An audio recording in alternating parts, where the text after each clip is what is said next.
Halo semuanya, welcome di channel Mr. Trade-in. Dan kembali lagi kita masuk dalam IHSG Daily untuk hari Selasa tanggal 31 Oktober. Dan bisa kalian lihat hari ini ya, market kita cukup merah sebenarnya. Bisa dibilang banyak emiten hari ini yang cukup mengalami koreksi, bahkan kalau kalian perhatikan di sini yang merah mencapai 508 emiten. Sedangkan yang hijau hanya 185 emiten dengan pelemahan indeks 0,33% di level 6.735 ya. Dan ini sebenarnya kita cukup ditopang dengan emiten brand. Ini brand lagi-lagi mengalami penguatan mencapai 10%-an. Dan dari segi pembobotan indeksnya cukup besar ya, karena emiten tersebut mempunyai market cap yang bisa dibilang cukup besar, sehingga bisa dibilang brand ini menjadi tulang punggung teman-teman dari indeks kita hari ini, sehingga secara pelemahan nggak terlalu cukup dalam. Kalau misalkan saya hilangkan brand dari bursa kita, ini kalau saya bilang ya kita bisa melemah mencapai 1% lebih, bahkan bisa menyentuh ke level 6.600. Tapi ini bagusnya ya, ada emiten brand yang menjadi tulang punggung, sehingga secara indeks masih berhasil bertahan di atas 6.700.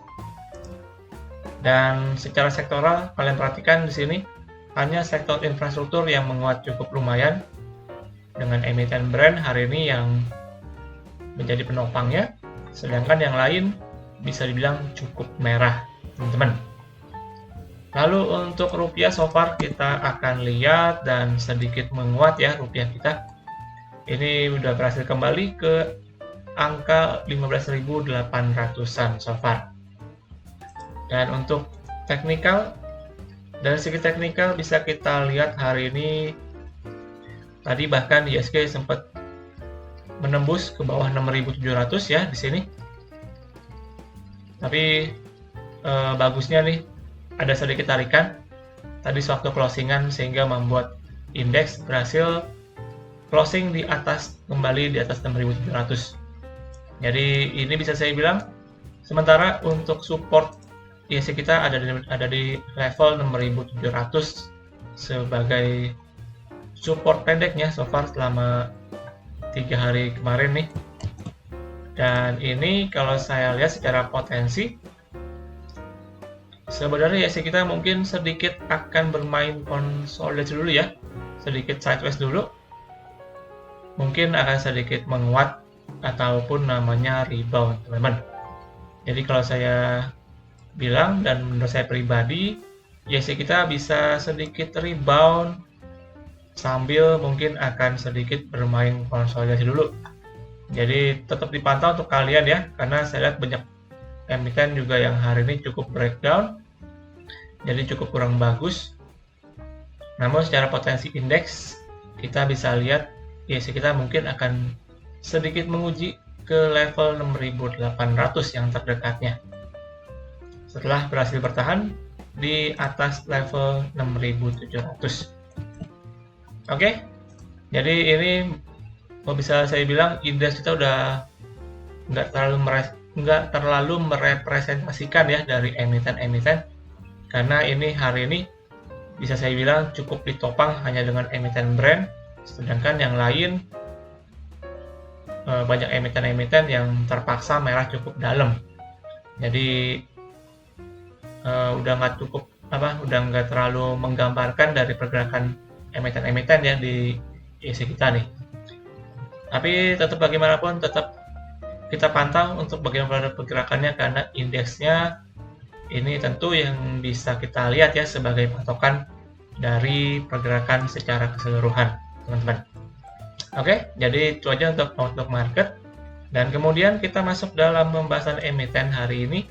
Kita akan bahas sedikit dari emiten Sido Muncul, yang di mana hari ini terbit ya untuk laporan keuangannya. Namun di sini terlihat laporan keuangan cukup kurang bagus, sehingga membuat harga saham Sido Muncul langsung kembali anjlok, teman-teman. Nah, kita akan coba pantau untuk bagaimana laporan keuangan dari Sido Muncul. Di sini saya tampilkan untuk laporan SIDO per kuartal 3 2023, dan kita akan lihat langsung ke bagian dari laporan laba ruginya ya, yang dimana di sini sampai dengan 30 September which is itu kuartal 3, untuk penjualan dari SIDO terlihat turun ya dibanding tahun sebelumnya. Jadi secara year on year ini terlihat SIDO mengalami penurunan dari segi omsetnya. Tercatat di sini 2,3 triliun rupiah untuk omset ataupun penjualan dari SIDO sampai dengan kuartal 3 2023. Jadi melemah ya untuk dari segi penjualannya. Dan kalau misalkan kita lihat dari segi labanya, untuk laba dari SIDO ini sampai dengan kuartal 3 itu tercatat di angka 586 miliar rupiah. Dan angka ini pun terlihat mengalami penurunan dibanding periode yang sama tahun sebelumnya ya teman-teman. Jadi turun ini mencapai 18,6% kalau misalkan dihitung berdasarkan persentase. Dan ini yang menyebabkan hari ini untuk SIDO muncul langsung terlihat terjun bebas. Nah, di sini ya. Untuk SIDO muncul hari ini bisa dibilang kalau pakai istilahnya dari news ya tadi teman-teman di sini. Saham SIDO muncul masuk angin teman-teman, padahal dia menjual produk tolak angin.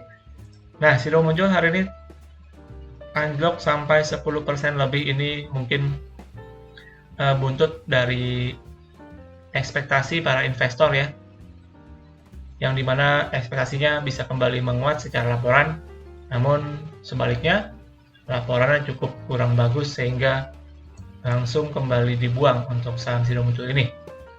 Nah, untuk posisinya untuk SIDO ini kalau saya lihat hari ini jebol dari support di 560 yang terakhir menahan SIDO ini. Setelah dijebol langsung mengalami koreksi yang cukup lumayan masif ya. Tadi menyentuh ke 510, dan untuk support terdekatnya kalau saya lihat ini mungkin di harga 500 sebagai support psikologis. Jadi untuk sementara mungkin SIDO akan menuju yang terdekat ke 500 ya sebagai support psikologis. Namun di sini saya lihat tekanan jual cukup tinggi ya. Jadi kalau saya rasa besok pun masih bisa kembali untuk langsung terjun lagi nih untuk SIDO. Kalau misalkan di harga 500 nggak berhasil menahan untuk pergerakan koreksinya, maka yang terdekat ini SIDO bisa sampai ke 480, bahkan bisa menuju sampai ke 450-an. Dan kalau saya pribadi mungkin lebih prefer nunggu SIDO ini sampai ke 450-an, karena di sana ada support yang cukup kuat saya rasa untuk SIDO muncul.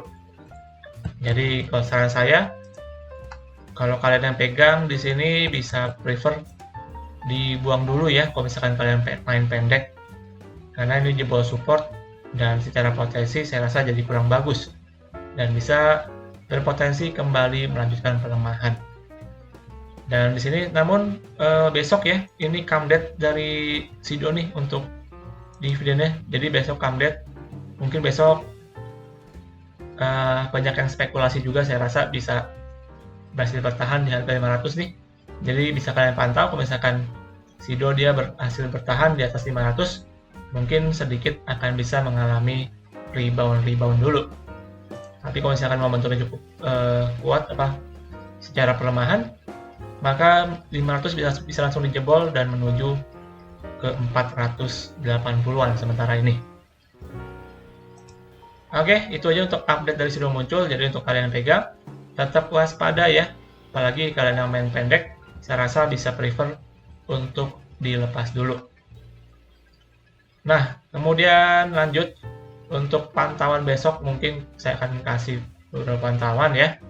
Yang pertama langsung aja, ini sempat kita bahas kemarin di video kemarin untuk brand. Ini seperti yang kemarin saya bilang, brand ada potensi bisa lanjut dan langsung hari ini ya langsung menguat, dia kembali menembus resistennya. Tadi titik tertingginya bahkan menembus ke 4.630. Nah, di sini untuk brand mungkin kalau kalian masih mau coba spekulasi, ini mungkin bisa coba memanfaatkan ya untuk garis tren nih yang hitam. Ini merupakan garis eksponensial moving average periode 13. Ini biasa saya jadikan sebagai tren ya jangka pendek.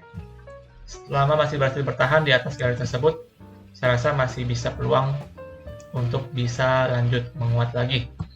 Jadi untuk brand silakan dipantau untuk spekulasi pendek, namun tetap disiplin ya, karena emiten ini mungkin cukup tinggi dari segi volatilitasnya teman-teman. Oke, namun saya rasa ini masih bisa kembali menguat, tapi tetap waspada aja dan tetap disiplin untuk segala potensi dan kemungkinan yang akan terjadi. Kemudian yang kedua, pantauannya ini dengan emiten IMPC. Ini IMPC tadi sewaktu closingan saya lihat ada cukup inflow ya, cukup tinggi nih, tadi sempat langsung menguat ke 368, ada inflow masuk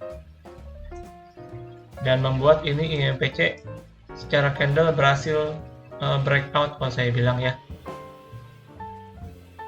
So far terakhirnya ada resist di 350 di sini.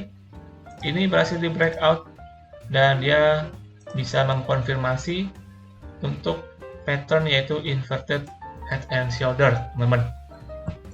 Jadi posisinya berhasil di breakout. Jadi untuk kalian mungkin yang mau coba spekulasi di emiten IMPC ini ya untuk momentum penguatan, saya rasa masih cukup oke. Namun di sini yang perlu diperhatikan ada gap yang terbentuk cukup tinggi nih tadi sewaktu closingan hari ini. Saya sih jujur kurang tahu apakah akan langsung ditutup untuk besok. Jadi besok akan langsung menguji ke 346 atau langsung kembali menguat lagi ya. Jadi bisa dipantau aja untuk bagaimana besok dari posisi ataupun pergerakannya. Oke, kemudian yang terakhir dengan emiten rumah sakit Hermina, teman-teman. Di sini saya lihat secara progres cukup baik untuk heal untuk emiten rumah sakit ini ya, rumah sakit Hermina. Ini terakhir dia bergerak konsolidasi di area sini.